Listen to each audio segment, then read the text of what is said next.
तो दोस्तों आप सभी का आपके अपने YouTube चैनल आर के विथ एजुकेशन पर दोस्तों हमारी जो बाल विकास और शिक्षा शास्त्र की जो टॉपिक वाइज प्रश्नोत्तरी चल रही थी उसका आज भाग जो 53वां है और इसके अंदर हमने जो रीट परीक्षा के लिए जो मनोविकार जो शब्द दे रखा है, मनोविकार टॉपिक दे रखा है, एक मूड डिसऑर्डर उसको बोलते हैं। तो उससे संबंधित आज हमने इसमें 30 प्रश्न लिए हैं। कभी कभी इसमें प्रश्न पूछे गए हैं और जो पिछले दो तीन बार जो रीट की एग्जाम हुई है उसके अंदर एक न एक क्वेश्चन इसमें से जरूर पूछा गया है। तो आज हम इस वीडियो में जो 30 प्रश्न है वो हमने लिए हैं और इसी पर चर्चा करने वाले हैं। ये प्रश्न है जो पिछली परीक्षाओं में अलग अलग जो टेट एग्जाम हुई है उनमें पूछे गए प्रश्न है तथा इनके पूछे जाने की संभावनाएं रहती है। तो अगर आप इन प्रश्नों को PDF में चाहते हो तो PDF के लिए आपको हमारा टेलीग्राम चैनल है आर के विथ एजुकेशन, उसको ज्वाइन जरूर कर लें PDF के लिए। और अगर YouTube चैनल पर पहली बार विजिट कर रहे हो तो YouTube चैनल को सब्सक्राइब करके नोटिफिकेशन के लिए बेल का आइकन जरूर प्रेस कर दें। और इनकी जो प्लेलिस्ट है इन क्वेश्चनों की इन जो मतलब टॉपिक वाइज हैं उनकी आपको मिल जाएगी रीट साइकोलॉजी के नाम से, तो आप वहाँ से भी इसको विजिट कर सकते हो। तो देख लेते हैं आज का पहला प्रश्न देख लेते हैं। तो इसके अंदर दे रखा है मूड विकार जिसमें उन्माद यानी मेनिया और अवसाद डिप्रेशन दोनों वैकल्पिक रूप से उपस्थित होते हैं उसे कहते हैं। ऑप्शन 1 दे रखा है अवसाद विकार, ऑप्शन 2 दे रखा है द्विध्रुवी मूड विकार, ऑप्शन 3 दे रखा है प्रतिगमन, ऑप्शन 4 दे रखा है आक्रामकता, ऑप्शन 5 दे रखा है अनुत्तरित प्रश्न। तो प्रश्न को एक बार अच्छे से समझ लो, काफी अच्छे प्रश्न है। इसके अंदर हमने 20 प्रश्न तो इससे संबंधित लिए हैं और 10 प्रश्न जो मानसिक विकास है उससे संबंधित लिए हैं। तो पहले प्रश्न को देख लो, मूड विकार जिसमें उन्माद को बोलते हैं मेनिया और अवसाद यानी डिप्रेशन दोनों वैकल्पिक रूप से उपस्थित होते हैं। तो एक तो होता है एकल ध्रुवीय अवसाद, यानी एक तो होता है एकल ध्रुवीय अवसाद, एक तो होता है एकल ध्रुवीय, इसको बोलते हैं पोलर डिसऑर्डर। क्या बोलते हैं इसको? पोलर डिसऑर्डर इसको बोलते हैं, डिसऑर्डर इसको बोलते हैं। एक होता है द्विध्रुवी मूड विकार। तो द्विध्रुवी मूड विकार में होता क्या है कि इसमें कुछ समय के लिए तो व्यक्ति बहुत ज़्यादा क्या हो जाएगा, खुश हो जाएगा, और तो कुछ समय के लिए वो बहुत ज़्यादा दुखी हो जाता है। और मतलब वो एक तो मतलब खुशी और उदासी के बीच में क्या करता है, एक तरीके से झूलता रहता है। क्या करता रहता है? झूलता रहता है। तो इसमें जो उन्माद यानी खुशी और अवसाद डिप्रेशन दोनों मौजूद होते हैं वो कौन सा होता है? द्विध्रुवी मूड विकार होता है। तो ऑप्शन नंबर बी इसका क्या रहेगा? सही आंसर रहेगा। क्या रहेगा सही आंसर? ऑप्शन नंबर बी इसका सही आंसर रहेगा। एकल ध्रुवीय में क्या होता है कि व्यक्ति इसमें लंबे समय तक क्या रहता है, उसमें उदासीनता का भाव रहता है। क्या रहता है? उदासीनता का भाव रहता है। रोगी को नींद में कमी हो जाती है, उसको भूख कम लगने लगती है। एकल ध्रुवीय अवसाद की बात कर रहा हूं मैं, हमेशा वो क्या रहेगा? असंतुष्ट रहेगा और हमेशा सुसाइड करने की इच्छा करेगी, उसकी थकान अनुभव होगी और किसी बात से वो कभी खुशी नहीं होगा, ना तो खुश होगा ना ही उसको दुख होगा। तो ये एकल ध्रुवीय में है। और द्विध्रुवीय में क्या है कि व्यक्ति कुछ समय के लिए तो बहुत ज़्यादा खुश हो जाता है तथा कुछ समय के लिए बहुत ज़्यादा क्या हो जाता है? दुखी हो जाता है। इसको बोलते हैं बाइपोलर डिसऑर्डर, इसको बोलते हैं बाइपोलर डिसऑर्डर इसको बोलते हैं, यानी कि द्विध्रुवीय उन्माद या अवसाद विकार इसको बोलते हैं, डिसऑर्डर। तो इसका जो सही आंसर रहेगा वो रहेगा ऑप्शन नंबर बी, इसका सही आंसर रहेगा। इसके बाद में अगला जो प्रश्न हमारा, निम्नलिखित में से कौन सा व्यक्ति प्रमुख अवसाद मेजर डिप्रेशन से पीड़ित होने की सबसे कम संभावनाएं रखता है? ऑप्शन 1 दे रखा है 45 वर्षीय धनी महिलाएं, ऑप्शन 2 दे रखा है 35 वर्षीय बेरोजगार पुरुष, ऑप्शन 3 दे रखा है 20 वर्षीय कॉलेज छात्र, ऑप्शन 4 दे रखा है 40 वर्षीय विधवा महिलाएं, ऑप्शन 5 दे रखा है अनुत्तरित प्रश्न। तो सबसे कम जो पीड़ित होने की जो संभावना रखता है वो रखता है 45 वर्षीय धनी महिला। क्या रखती है इसको? मतलब ये वाली जो मतलब जो मानसिक विकार है अवसाद यानी मेजर डिप्रेशन होने की जो संभावना है इन चारों में से सबसे कम है। ऑप्शन नंबर ए इसका सही आंसर रहेगा। 35 वर्षीय बेरोजगार पुरुष को डिप्रेशन हो सकता है, 20 वर्षीय कॉलेज छात्र को हो सकता है और 40 वर्षीय विधवा महिला को भी हो सकता है, लेकिन 45 वर्षीय धनी महिलाओं को ये वाला डिप्रेशन होने की संभावना कम है। तो ए आंसर इसका सही रहेगा। इसके बाद में अगला जो प्रश्न है, प्रमुख अवसादग्रस्त विकार मेजर डिप्रेसिव डिसऑर्डर इसको बोलते हैं के निदान के लिए कौन सा लक्षण आवश्यक नहीं है? ऑप्शन 1 दे रखा है उदासी का अनुभव, ऑप्शन 2 दे रखा है आनंद में कमी, ऑप्शन 3 दे रखा है ऑप्शन बी है आनंद में कमी, ऑप्शन 3 दे रखा है वजन में वृद्धि, ऑप्शन 4 दे रखा है आत्महत्या के विचार, ऑप्शन 5 दे रखा है अनुत्तरित प्रश्न। तो प्रश्न क्या है कि प्रमुख अवसादग्रस्त विकार यानी मेजर डिप्रेसिव डिसऑर्डर के निदान के लिए कौन सा लक्षण आवश्यक नहीं है? यानी कि ऐसा कौन सा लक्षण है जिसको देखकर हम ये नहीं बता सकते कि इसके अगर इसमें कौन सी बीमारी हो गई है, अवसादग्रस्त यानी मेजर डिप्रेसिव डिसऑर्डर हो गया है, तो उसके निदान के लिए कौन सा लक्षण आवश्यक नहीं है? तो उदासी का अनुभव अगर किसी के अंदर है तो हम पता लगा सकते हैं, आनंद में कमी है या आत्महत्या के विचार आ रहे हैं तो निदान मतलब उसकी बीमारी को दूर करने के ये लक्षण क्या है? पर्याप्त है। लेकिन वजन में वृद्धि होना प्रमुख अवसादग्रस्त विकार का कोई लक्षण नहीं होता। तो सी आंसर इसका क्या रह जाएगा? सही आंसर हो जाएगा। सी आंसर क्या हो जाएगा? सही हो जाएगा। इसके बाद में अगला जो प्रश्न है हमारा वो है मूड विकारों में उन्माद मेनिया की विशेषता क्या है? ऑप्शन 1 दे रखा है अत्यधिक ऊर्जा उत्साह, ऑप्शन 2 दे रखा है अत्यधिक ऊर्जा और उत्साह, ऑप्शन 2 दे रखा है नींद में वृद्धि, ऑप्शन 3 दे रखा है धीमी गति से बोलना, ऑप्शन 4 दे रखा है आत्मसम्मान में कमी, ऑप्शन 5 दे रखा है अनुत्तरित प्रश्न। तो मूड विकारों में उन्माद यानी मेनिया की जो विशेषता है उसमें अत्यधिक तो क्या होगी? ऊर्जा होगी, और अत्यधिक क्या होगा? उत्साह होगा। तो सही आंसर हो जाएगा इसका ऑप्शन नंबर ए, इसका क्या रहेगा? सही आंसर रहेगा। इसके बाद में अगला जो प्रश्न हमारा द्विध्रुवी विकार यानी बाइपोलर डिसऑर्डर के उपचार में निम्नलिखित में से कौन सी दवा सामान्यतः उपयोग की जाती है? ऑप्शन 1 दे रखा है इसका लिथियम, ऑप्शन 2 दे रखा है फ्लूओक्सेटिन, ऑप्शन 3 दे रखा है सेरेट्रालिन, ऑप्शन 4 दे रखा है क्लोनाजेपाम, ऑप्शन 5 दे रखा है अनुत्तरित प्रश्न।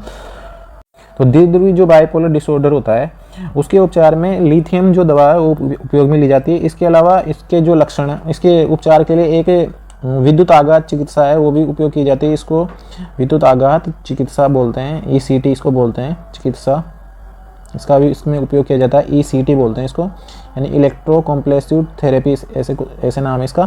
तो ECT इसको बोलते हैं और इसमें उपयोग किसका किया जाता है? लिथियम का किया जाता है। तो सही आंसर इसका हो जाएगा ऑप्शन नंबर ए, इसका सही आंसर रहेगा। इसके बाद में अगला जो प्रश्न है हमारा मूड विकारों के निदान में निम्नलिखित में से कौन सा उपकरण उपयोगी है? ऑप्शन 1 दे रखा है मूड डिसऑर्डर प्रश्नावली, ऑप्शन 2 दे रखा है mini mental status examination, option 4 दे रखा है Hamilton anxiety rating scale, option 4 दे रखा है बेंजरेट स्केल, ऑप्शन 5 दे रखा है अनुत्तरित प्रश्न। तो मूड विकारों के निदान में निम्नलिखित में से कौन सा उपकरण उपयोगी? तो मूड डिसऑर्डर जो प्रश्नावली होती है वो इसमें उपयोगी होती है। तो MDQ क्या बोलते हैं उसको? MDQ बोलते हैं। तो सही आंसर इसका रहेगा ऑप्शन नंबर ए, इसका सही आंसर हो जाएगा।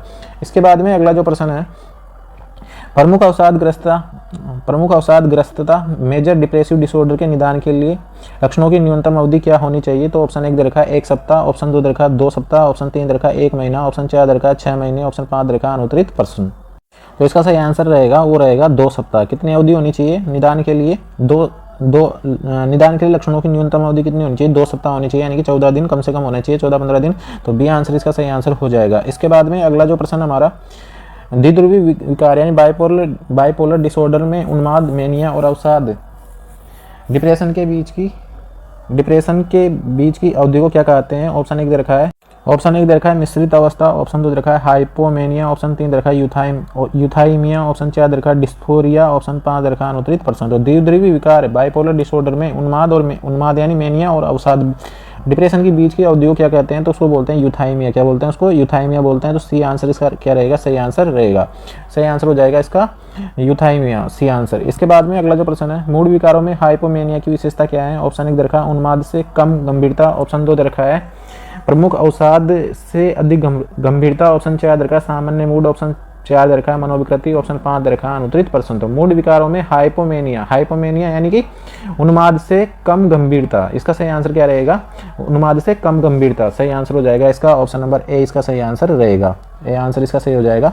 इसके बाद में अगला जो प्रश्न है हमारा प्रश्न नंबर 10 है द्विध्रुवी विकार यानी बाइपोलर डिसऑर्डर के उपचार में लिथियम का मुख्य उपयोग क्या है? ऑप्शन 1 दे रखा है अवसाद के लक्षणों को कम करना, ऑप्शन 2 दे रखा है उन्माद के लक्षणों को नियंत्रित करना, ऑप्शन 3 दे रखा है चिंता को कम करना, ऑप्शन 4 दे रखा है अनिद्रा का उपचार, ऑप्शन 5 दे रखा है अनुत्तरित प्रश्न। तो इसका जो सही आंसर रहेगा वो रहेगा उन्माद के लक्षणों को नियंत्रित करना। किसको करना? उन्माद के लक्षणों को नियंत्रित करना, इसका सही आंसर रहेगा। लिथियम का उपयोग क्यों किया जाता है? कि उन्माद के जो लक्षण है उनको क्या किया जाए? नियंत्रण किया जाए। तो बी आंसर इसका सही आंसर रहेगा। इसके बाद में अगला जो प्रश्न हमारा प्रश्न नंबर 11 है मूड विकारों में डिस्थीमिया का क्या अर्थ है? ऑप्शन 1 दे रखा है हल्का लेकिन लंबे समय तक रहने वाला अवसाद, ऑप्शन 2 दे रखा है उन्माद और अवसाद का मिश्रण, ऑप्शन 3 दे रखा है गंभीर मानसिक विकार, ऑप्शन 4 दे रखा है संज्ञानात्मक अक्षमता, ऑप्शन 5 दे रखा है अनुत्तरित प्रश्न। तो मूड विकारों में डिस्थीमिया का जो मतलब क्या अर्थ है? तो इसके अंदर जो इसका सही आंसर रहेगा वो सही आंसर रहेगा इसका हल्का लेकिन लंबे समय तक रहने वाला अवसाद। हल्का तथा लेकिन लंबे समय तक रहने वाला अवसाद, इसको जो बोलते हैं ये क्या होता है? ये जो है अवसाद तथा उन्माद की स्थिति होती है। अवसाद तथा उन्माद की स्थिति होती है जिस प्रकार से बाइपोलर डिसऑर्डर में होता है, लेकिन उसके अंदर तो क्या होता है? ये ज़्यादा होता है। लेकिन जो डिस्थीमिया है इसके अंदर ये इतना गंभीर नहीं होता, लेकिन ये क्या होता है? ज़्यादा गंभीर नहीं होता है। डिस्थीमिया के अंदर ज़्यादा गंभीर नहीं होता है, उसके जैसा ही है बाइपोलर डिसऑर्डर के जैसा, लेकिन लंबे समय तक रहने वाला। हल्का होता है लेकिन लंबे समय तक रहता है।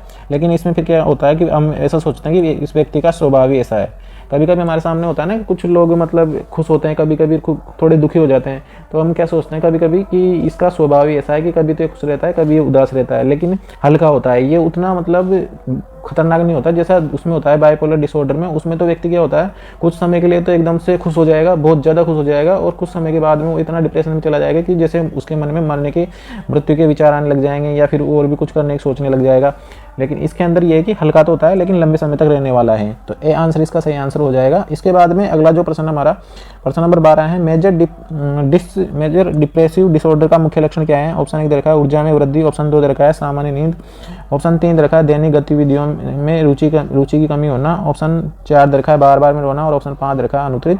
तो सही आंसर इसका रहेगा दैनिक गतिविधियों में रुचि की कमी। क्या आंसर रहेगा मेजर डिप्रेसिव डिसऑर्डर का, दैनिक गतिविधियों में रुचि उसकी कमी होती जाएगी। तो सी आंसर इसका सही आंसर हो जाएगा। इसके बाद में अगला जो प्रश्न है, सीजनल अफेक्टिव डिसऑर्डर SAD इसको बोलते हैं, किस कारण से होता है। ऑप्शन 1 दे रखा है हार्मोनल बदलाव, ऑप्शन 2 दे रखा है दिन के उजाले में कमी, ऑप्शन 3 दे रखा है सामाजिक तनाव, ऑप्शन 4 दे रखा है खराब आहार, ऑप्शन 5 दे रखा है अनुत्रित प्रश्न। तो सीजनल अफेक्टिव डिसऑर्डर ये होता है दिन के उजाले की कमी के कारण। किसमें? दिन की उजाले की कमी के कारण ये रोग हो जाता है। तो सही आंसर हो जाएगा इसका ऑप्शन नंबर 20 का सही आंसर रहेगा।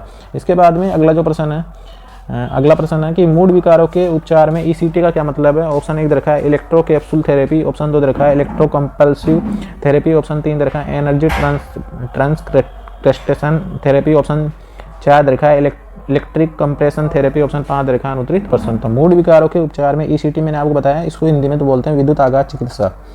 क्या बोलते हैं इसको? विद्युत आघात चिकित्सा इसको हिंदी में बोला जाता है, विद्युत आघात चिकित्सा।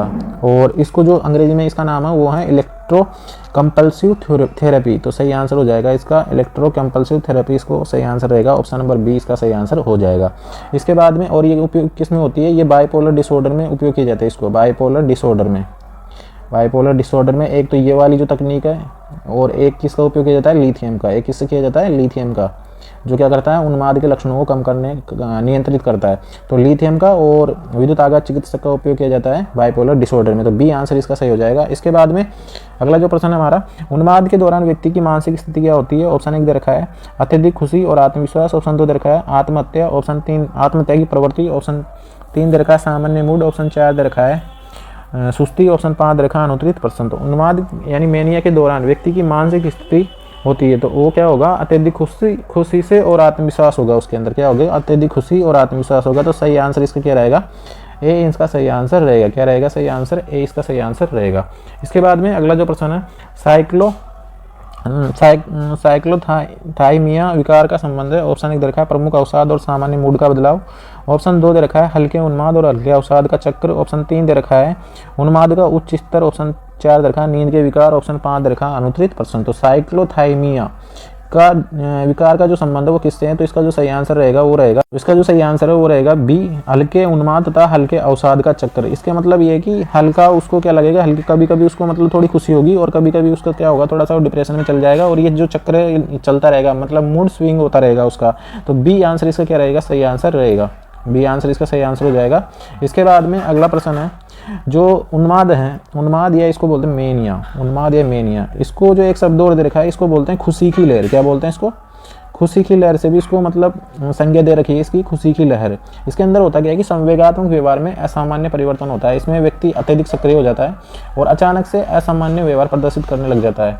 तो इसका सही आंसर हो जाएगा ऑप्शन नंबर 20 का सही आंसर रहेगा। और जो उन्माद का जो कारण सिगमंड फ्राइड ने माना है वो माना है काम प्रवृत्ति। क्या माना है, काम प्रवृत्ति माना है। तो इसका तो हो गया बी आंसर। इसके बाद में अगला जो प्रश्न है हमारा, प्रमुख अवसाद यानी मेजर डिप्रेशन में अक्सर व्यक्ति को महसूस होती है। ऑप्शन 1 दे रखा है अत्यधिक ऊर्जा, ऑप्शन 2 दे रखा है निराशा और असहायता, ऑप्शन 3 दे रखा है आत्मविश्वास में वृद्धि, ऑप्शन 4 दे रखा है मनोवैज्ञानिक स्थिरता, ऑप्शन 5 दे रखा है अनुत्रित प्रश्न।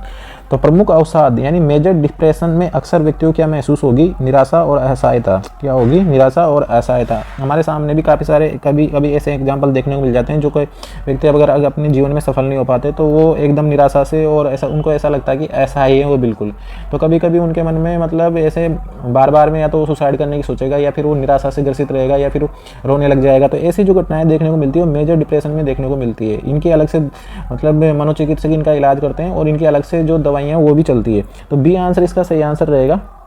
बी आंसर क्या रहेगा, इसका सही आंसर रहेगा। इसके बाद में अगला जो प्रश्न है, द्विध्रुवी विकार बाइपोलर डिसऑर्डर में मिक्स्ड एपिसोड का क्या मतलब है। ऑप्शन 1 दे रखा है उन्माद और अवसाद के लक्षणों का एक साथ अनुभव होना। ऑप्शन 2 दे रखा है सामान्य और असामान्य मूड का चक्र।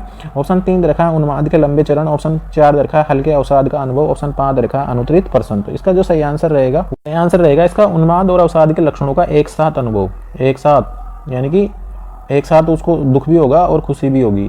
अब आप सोचोगे कि कैसे हो सकता है, लेकिन कभी कभी ऐसी कंडीशन आ जाती है हमारे सामने भी कि हमको कभी कभी उसी समय दुख होता है और उसी समय हमको खुशी भी होती है। तो ये सब चीज़ें हैं जो बाइपोलर डिसऑर्डर में देखने को मिलती है। तो ए आंसर क्या रहेगा, इसका सही आंसर रहेगा। और इनको आप कहाँ पे देख सकते हो, जब आपके सामने कोई ऐसा व्यक्ति हो जो इस रोग से ग्रसित हो, तो आपको बखूबी पता चल जाएगा कि कब तो खुश हो रहा है, कभी दुखी हो रहा है। तो ए आंसर इसका सही रहेगा। इसके बाद में अगला जो प्रश्न है, प्रश्न नंबर 19 है, मूड विकारों का जैविक कारण मुख्यतः संबंधित है। ऑप्शन 1 दे रखा है न्यूरोट्रांसमीटर का असंतुलन। ऑप्शन 2 दे रखा है सामाजिक कारक। ऑप्शन 3 दे रखा है पर्यावरणीय तनाव। ऑप्शन 4 दे रखा है खराब पोषण। ऑप्शन 5 दे रखा है अनुत्तरित प्रश्न। तो मूड विकारों का जो जैविक कारण मुख्यतः संबंधित है वो है न्यूरोट्रांसमीटर का असंतुलन। क्या, न्यूरोट्रांसमीटर का असंतुलन। तो ऑप्शन नंबर ए इसका क्या रहेगा, सही आंसर रहने वाला है। ऑप्शन नंबर ए इसका सही आंसर हो जाएगा।